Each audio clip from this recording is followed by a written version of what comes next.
welcome back to my channel. It's your boy Anmol back with another vlog. Finally मैले चाहिँ come back हानिरहेको छु कि as a documentary जस्तो vlog बनाइरहेको छु अनि अहिले चाहिँ अलमोस्ट 9 महिना 8 महिना भयो भ्लग नगरेको अनि आज चाहिँ मैले भ्लग गर्ने सोचिरहेको छु। अहिले फिलहाल म चाहिँ छु लखनऊमा पछाडि देख्न सक्नुहुन्छ यो के हो अनि लखनऊमा चाहिँ हामी 12 इमाम 12 बुलबुलिया घुम्न गएको। म चाहिँ लखनऊ अलरेडी पनि घुमिसकेको छु 6 वर्ष अगाडि मैले ब्लग पनि गर्थिनँ कि त्यो बेला पुरै घुमिसकेको छु कि मलाई लखनऊको सबै कुराहरू थाहा छ। अनि लखनऊको ब्लग अस्ति नै पनि आएको थियो एकचोटि मेट्रोमा बसेको अनि त्यही नै हो। यहाँको स्ट्रिट फुड चाहिँ दामी के त्यहाँ हामी बिरामी छु स्ट्रिट फुड त हेरेर चित्त बुझाउनु पर्ने हो।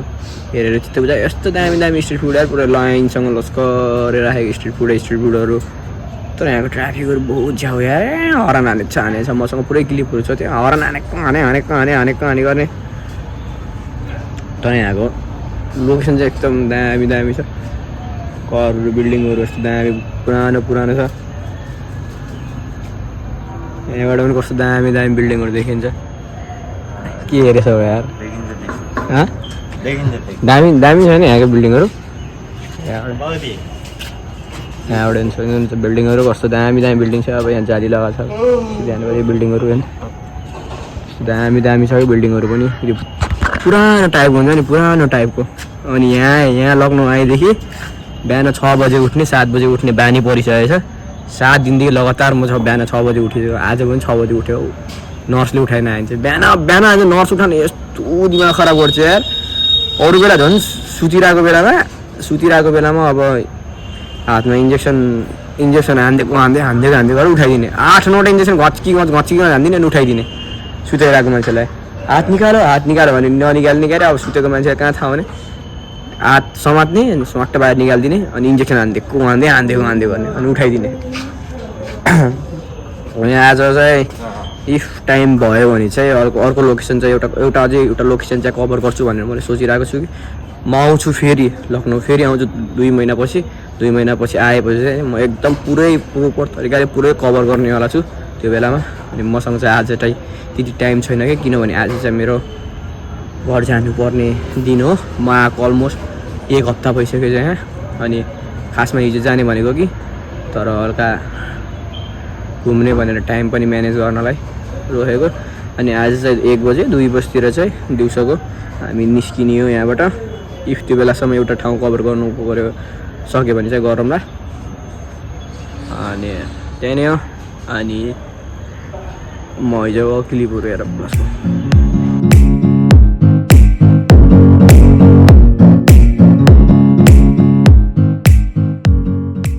यो म अहिले बुलबुलियामा छु अनि बुलबुलियाको निर्माण चाहिँ यही मान्छेले गरेको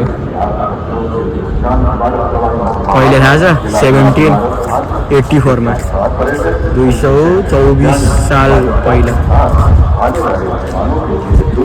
यसको निर्माण गरेको। कति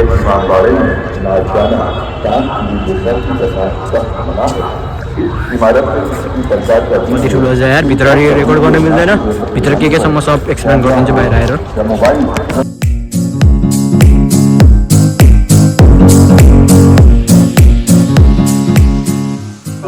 जान पाइन्न म अलरेडी गइसकेको छु पहिले पनि 6 वर्ष अगाडि यो ठाउँमा। यहाँबाट देख्न सक्नुहुन्छ लोकेसन यही हो हाम्रो बडा इमाम 12 बुलबुलिया। यसको भित्र यो जुन छ नि यसको लोकेसनको यो भित्र गयो भने चाहिँ बाहिर निस्किन नेक्स्ट इम्पोसिबल चाहिँ एक्लै भयो भने त्यही भएर गाइड अनुसारसँग जानुपर्छ। सो मिठो हल्का सिनेमेटिक आएर अनि यहाँ पर्यटकहरू भन्दा धेरै पनि स्टुडेन्टहरू धेरै आएको छ यार स्टुडेन्टहरू छ। पछाडि फोटो पनि भइरहेको राम्रो फोटोहरू खिचौँ अनि सिनेमेटिक गरौँ।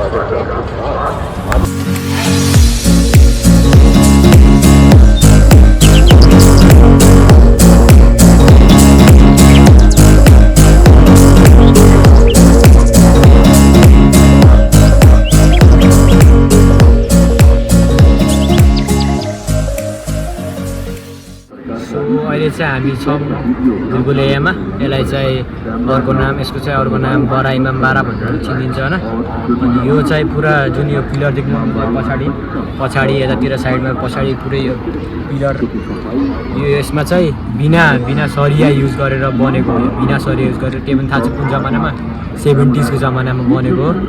अनि यहाँभित्र गयो भने मान्छे गायब, बिना गाडीको मान्छे गयो भने मान्छे हराइहाल्छ। यहाँ त्यहाँबाट निस्किनलाई 4-5 घन्टा लागिहाल्छ, त्यस्तो छ। म यो ठाउँ अलरेडी भिजिट गरिसकेको छु। भित्र जान मन त छ, तर भित्र गएर अब भिडियो रेकर्ड गर्न पाइन्न। भित्र गएर के गर्ने मैले, सो त्यसैले गएको छैन। यहाँ फेरि 100 भन्दा धेरै उत्यो पनि छ, रुमहरू छ। अनि त्यो सँगसँगै चाहिँ अलमोस्ट 500वटा कोरिडोर छ। अनि म चाहिँ यहाँ चाहिँ पहिला 6 वर्ष अगाडि आएको थिएँ होइन। त्यो बेलामा अब चाहिँ एउटा दिवालबाट चाहिँ बोल्यो भने चाहिँ अर्को दिवाल 200 मिटर टाढासम्म सुनिने पनि त्यो छ, मतलब सुनिन्छ। त्यो चाहिँ मैले एक्सपिरियन्स पनि गरिसकेको छु पहिले 6 वर्ष अगाडि। म यहाँबाट बोलेँ नि, गाइडले यताबाट बोल्छ अनि हामी चाहिँ 200 मिटर जति टाढा राख्छ, यस्तो राउन्ड फिगर बनाएर त्यो त्यहाँबाट बोल्दाखेरि चाहिँ अनि अर्को हाम्रो चाहिँ मान्छेहरूलाई चाहिँ सुनिन्छ। यो चाहिँ जसले चाहिँ प्रुभ गर्छ कि दिवारको पनि कान हुन्छ भन्ने कुरा चाहिँ प्रुभ गर्छ। अनि मसँग चाहिँ यसको दामी ड्रोन सट पनि छ। यसको ड्रोन सट पनि चेक गरौँ, भित्रबाट अब रेकर्ड गर्न पाइन्न। अनि यसको ड्रोन सट चेक गरेर हामी नेक्स्ट लोकेसनको लागि निस्किन्छौँ यहाँबाट। त्यही हो, यसको हल्का थोरै सिनेमेटिक हेरौँ, त्यसपछि लोकेसन लगाउँछ।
ट्राफिक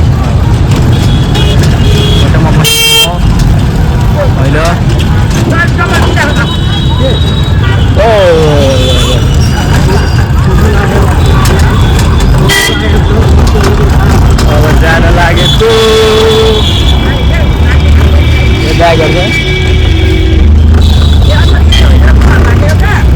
हजुर खै त मॉल में जाने भैया, मॉल किधर है?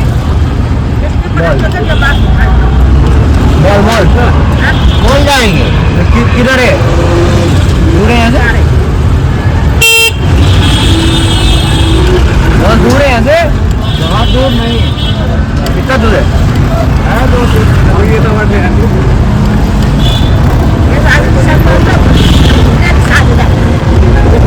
ये तो पार्क में घूम रहे हैं।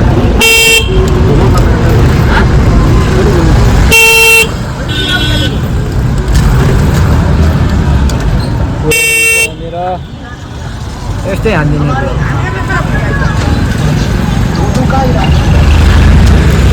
ये ऑटो चला रहे हैं, हम वीडियो बना रहे हैं भैया का।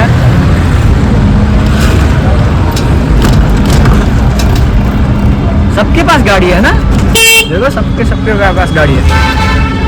ये धनी छ नि यार, यहाँको मान्छेहरू सबसँग गाडी छ यार। गाडी नै गाडी है, तो गाडी नै गाडी है, सबसँग गाडी छ यार। बसको लोकेसन यहाँनिर कि क्यामेरा बन्द गर्ने बित्तिकै यस्तो रिग्रेट फिल हुन्छ कि झ्याप्प बिल्डिङहरू, यस्तो दामी बिल्डिङहरू छुटिहाल्छ, बहुत भयङ्कर रिग्रेट फिल हुन्छ फेरि। त्यो भएर नन स्टप गरेर चाहिँ यस्तो छ यार, लोकेसनहरू यस्तो हुन्छ नि लोकेसन। क्यामेरा बन्द गर्न पनि रिग्रेट फिल हुन्छ यार।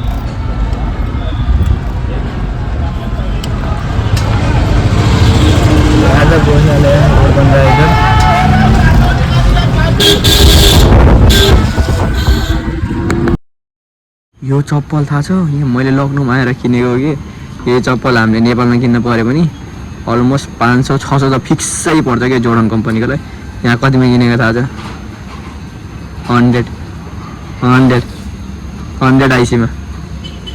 नेपालमा किन्न पऱ्यो भने 500-600 एनसीमा किन्नुपर्छ। कस्तो दामी छ 100 रुपियाँमा किनेको नेपालको 160।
सो फाइनली हामी चाहिँ घुमेर आइसक्यौँ होइन।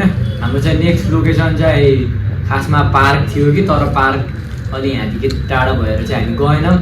अनि हामी चाहिँ दुईवटा मार्केट गएर आएको। एउटा अहमदाबाद मार्केट हाम्रो यहाँदेखि चाहिँ अलिक अलमोस्ट नजिकै छ, यता पछाडि हो। अनि अर्को एउटा मार्केट गएको थियौँ मुला टाढातिर, त्यो के मार्केट हो त्यहाँ केही पनि नै, केटीको सामानहरू मात्रै थियो। अनि मलाई चाहिँ त्यो चप्पल मैले भनेको थिएँ नि त 100 रुपियाँमा एउटा चप्पल किनेको भनेर, त्यही अनुसारले चाहिँ मैले अर्को एउटा चप्पल किनेर लिएर आएको छु, देख्न सक्नुहुन्छ। यस्तै चप्पल मसँग मैले नेपालमा पनि किनेको थिएँ कि त्यो चप्पल चाहिँ मैले 850 एनसीमा किनेको।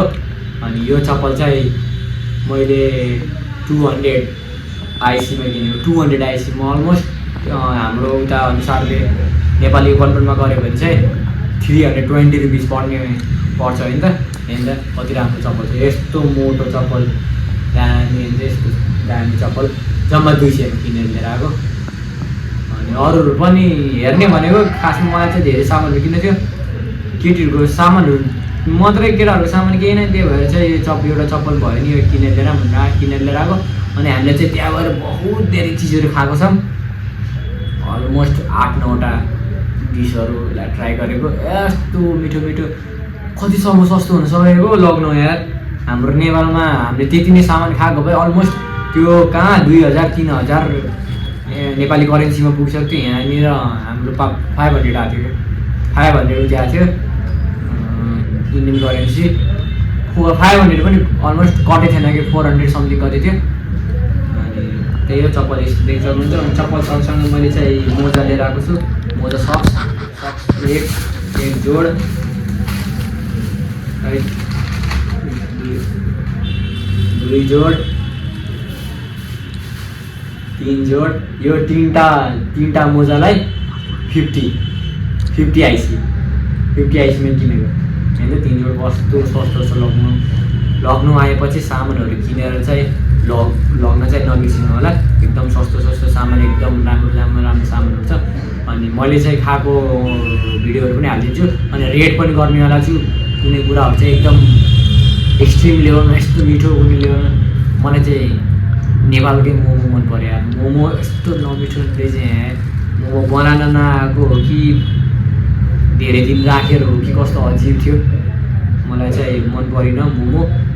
सो त्यही नै हो हल्का हल्का सिनेमेटिकहरू पनि छ सिनेमेटिकहरू पनि देखा एउटा मोजा लगाइहाल्नु मोजा लगाएर चप्पल लगाएर ट्राई गरौँ हेरौँ है कस्तो देखिँदैछ मलाई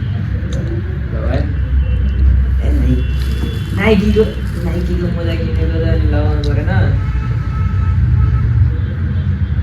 चुडा नभए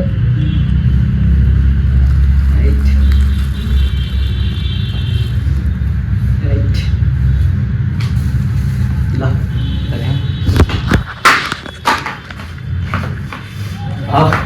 अब जानुपर्छ आइडिन आफ्नो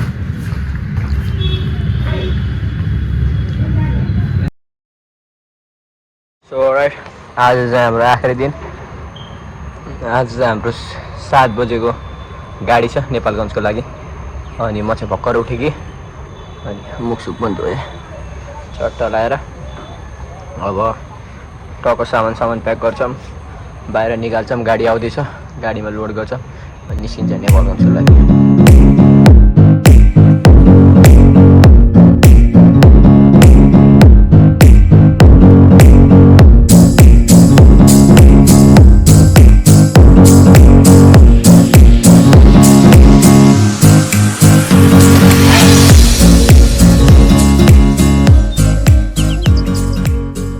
सो राइट म चाहिँ घर आएको 3 दिन भइसक्यो है मैले चाहिँ यो भिडियो 3 दिन पछि रेकर्ड गरिरहेको छु घर आएको किनभने जुन दिन म आएँ त्यो दिन चाहिँ म अलि अनकन्सियस थिएँ मतलब मेरो अलि टाउको दुख्ने अनि ज्वरो आला जस्तो भइरहेको कारणले गर्दा चाहिँ म त्यो दिन रेकर्ड गर्न पाइनँ अनि त्यसपछि चाहिँ दोस्रो दिन तेस्रो दिन त मान्छेहरू भेट्न आइरहेको थियो त्यही भएर चाहिँ त्यसरी भिडियो गराउनु टाइम पनि पाउँथेन बिस्तारैमा सुतिरहन्थेँ दबाई सबै खान्थेँ त्यही भएर चाहिँ अलि भिडियो बनाउनु टाइम पाएन अनि कति धेरै मान्छेहरू मलाई हालचाल पुज्न आए सबैलाई धन्यवाद कोले के खानेकुराहरू यस्तो खाऊ भनेर सजेसन दिए कोहीले लिएर आएर पनि दिए कोहीले भने सबैले अलमोस्टली सबैले लिएर आएर दिए सो सबैलाई धन्यवाद अनि अहिले चाहिँ म एकदम बेटर छु पहिलाभन्दा अनि तर यो भ्लग पछि चाहिँ अब कहिले भ्लग आउँछ त्यो चाहिँ म भन्न सक्दैन किनभने एकदम टाइम लाग्न सक्छ किनभने म अहिले त्यति राम्रो हालतमा छैन कि म राइड गरेर यता जाम उता जाम भ्लग सुट गरौँ जस्तो स्थितिमा छैन मलाई चाहिँ बाइक चलाउन मन पनि छैन अहिले मलाई चाहिँ अब 1-2 महिनासम्म बाइक चलाउनु मन छैन मलाई कहीँ पनि जानु मन छैन सिर्फ घरमै बस्ने दबाई खाने अनि आफूलाई रिकभरी गर्नु मन छ सो त्यही भएर चाहिँ यसपछि चाहिँ भ्लग चाहिँ कहिले आउँछ त्यो थाहै फिक्स छैन अब आयो भने पनि म यतै गाउँ गएको त्यो सानोतिनो भ्लग बनाउँला यसले नै भाउ गऱ्यो धिरीमा खराब गरेर चाहिँ मेरो नयाँ चप्पल लिएर आएको अस्ति भक्क त्यहीँबाट लग्नुबाट टोके गरेपछि हेर्दै कसरी कराउँछ स्याल जस्तो